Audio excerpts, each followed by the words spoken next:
What's going on, you guys? My name is Rage, and we are back to continue where we left off with Escape from Kyln now, starting off here with the Legendary nodes. Now, what I found successful for starting off here is actually the Horseman teams in terms of Morgan Le Fay, Red Hulk, and Archangel.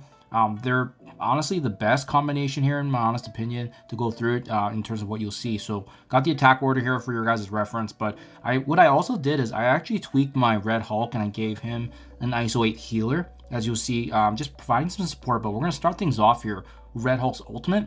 This is the key reason why we, took the time to actually save up the energy, and now we're in a great position to use his abilities. Using Archangel, you really do want to be aiming and focusing down Rogue as soon as possible. We got Morgan Le Fay's special, kind of rewind everyone's turn meter, and as well, now we're going to try to get through Colossus's taunt. But you want to be essentially taking down Rogue as soon as possible because of her getting her abilities off, and if she does, thankfully we have Archangel. Every time you take down an enemy, turn meter rewind's happening with his passive, and that's kind of why he's so important in this wave. I think another good one is obviously Superior 6 synergy on this one, but we lost Doc Ock, and Green Goblin is only as good unless he has a synergy of Superior 6. So now we're just level Phoenix here, pretty easy cleanup. But this next wave is also pretty problematic because we're up against this Extreme X-Men team, as well as Jubilee having some capabilities there. So I love Morgan's ability because her special just bypasses the dodges. You really want to be using that. We got Red Hulk special to rewind them, but it's Gambit's passive pings are going to really hurt. So thankfully, we got Archangel's devastating ultimate ability to kind of stack on attacks on him. We were very, very close to finishing off Gambit, and we're able to do so here with Morgan's ultimate. So as you can see, that finished him off. So thankfully, he wasn't too much of a burden. He didn't even get a turn, actually. And now we're just continuing what we were left off in terms of just taking down enemies as soon as we possible, and that way it generates a turn meter rewind on the enemies. And you can see Gambit and Nightcrawler are basically the two problem issues in this node.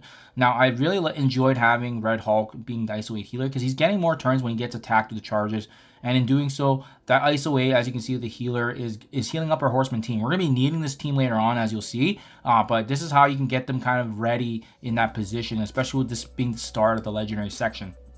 So again, super helpful. I think most folks likely will have these Horseman characters built up anyways because of Apocalypse, so definitely take advantage. And now it's really opportune because Red Hulk getting attacked as many times as he has, his abilities are actually in a really good position now for the next node when we utilize this Horseman team synergy. So pretty straightforward, but again, that attack order is very important to get through that section there.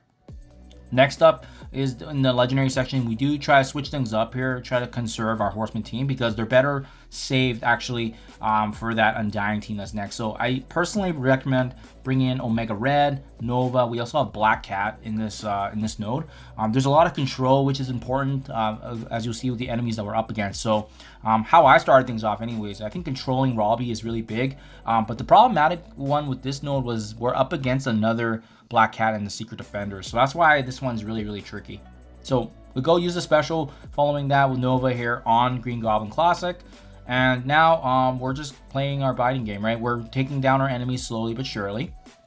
But we know that there's more characters coming and we have to be ready to go here. That's why I didn't really use any abilities there. Thankfully, we were able to finish off Green Goblin Classic here and almost take down Robbie Reyes, even though they haven't had a turn yet. So that's good. And now when this Black Cat drops, I debated. Maybe I should have used the ultimate here when I previously did this recording, but you'll see here that we tried to use the ultimate later on when this Superior 16 does come, but I didn't actually see that they have the safeguard, so it wasn't going to be useful. But thankfully, Black Cat actually landed her special on Nova, and Nova's resistance is through the roof, so he was able to actually fully defend himself against Black Cat's crowd controlling aspects. And this is what I was talking about. I used the ultimate here. Great on Miss Marvel Hardlight, but it didn't do anything to Superior because of their safeguard, and yeah, it was a non-factor, unfortunately. As you'll see, it's going to be a very tight battle here that we're up against. This synergy of Superior 6 at the very end here mixed in with Secret Defenders is definitely not the ideal matchup, but thankfully these characters, we have the supporting capabilities here of Nova, really giving in his buffs, and that's the advantage of having his battlefield effect. I think Nova, honestly, is a staple for this node, especially in terms of the supportive capabilities. And now we're left with Kraven and Lizard, as well as Black Cat. And obviously the big danger target here is Black Cat because she's got so much bleeds. She's got crowd controlling. And then we got to get rid of Lizard's taunting as well. And then Kraven's also pesky in his own way because he also does apply bleeds and has crowd controlling. So we, you know, with a bit of RNG, you know, it would have been nice if we could land that stun on Black Cat. Didn't happen, but thankfully Kraven and Lizard are actually very, very squishy now, and getting close to being finished off, right? So Black Cat lands her special finally on my Black Cat. Not ideal, but it is what it is. We go ahead, we finish Kraven off with Mega Red. I love the fact that his abilities all scale, and we do finish off Lizard here as well. So now it's 3 against 1. I'm feeling pretty good, right? But remember, now all our cooldowns are down, and Black Cat actually has all those death proofs, and it makes it very, very difficult. But ideally, you want to be at this very ending matchup here with at least a character or two on your side of going up against the Black Cat. If you do not, just reset. Try this again, because I still think this combination of legendary characters is really good, but more so maybe the management cooldown. As I said earlier, Omega Red's ultimate was kind of wasted, right? So I feel like that would have definitely been a big difference maker. Now, I wasn't expecting this, but looking pretty good for me still, because, you know, Black Cat's got all the bleeds, got rid of the obviously the death proofs, but then now we actually do land the special on Black Cat, and that finished the job. So very, very tight, but you know, there was always a chance to back out if the RNG didn't land your way. Thankfully it did, so I am very happy that worked out. Also, if you guys are planning to use Black Cat in this in the next section here in terms of the skill Spider-Verse, you may not want to use Black Cat, but we're finally wrapping things up here, the final legendary node here with the Horseman team that I alluded to earlier before. I think this is the go-to team, guys. These are absolute staples to have. These 3 characters just make very, very short work of this last and final legendary node. So same thing as before, we're gonna bang things out here with the devastating Red Hulk ultimate. The amount of bleeds, the trauma, defense down, you absolutely need to have this to start things from the get-go. Now, what I really appreciate about this node is that we're up against a Greg, which means every time that we take him down through an adjacent attack, you know, Archangel is going to be getting some additional turn meter in terms of grinding them back. So we go for Quicksilver just to make sure he doesn't use any of his abilities. And now we're in a great position, right? We use Morgan Le Fay's special to rewind them once again. Greg goes down, Iron Man Zombie goes down, and we're just rinsing and repeating now at this point.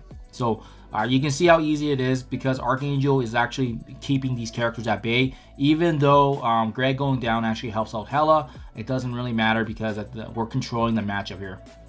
So finally, Hela goes down. She's the core of the zombie team, and now we know we're in a great position. I didn't want to waste the special just yet because we know there's more characters coming. Val's next here, so I wasn't sure actually if there was more waves of characters dropping, so I kind of was conservative here in my abilities. But after a turn or two, you'll see that Val is actually by herself. So you could actually use some abilities on her if you wanted, but just remember there's 3 more characters coming after Val. And also you need to be mindful of the fact that she can use her ultimate in a couple turns, so just make sure you're watching that timing if you're being careful like me. Obviously I saw that the bleeds were on her, not an issue whatsoever. And then finally this last wave here of the Tangled Web plus Teen Loki to provide that support for Val, but it would have been, you know, better obviously if he spawned with Val. Didn't happen. Oh well. So now we're in a great position, guys. Bleeds on Spider-Man 2099.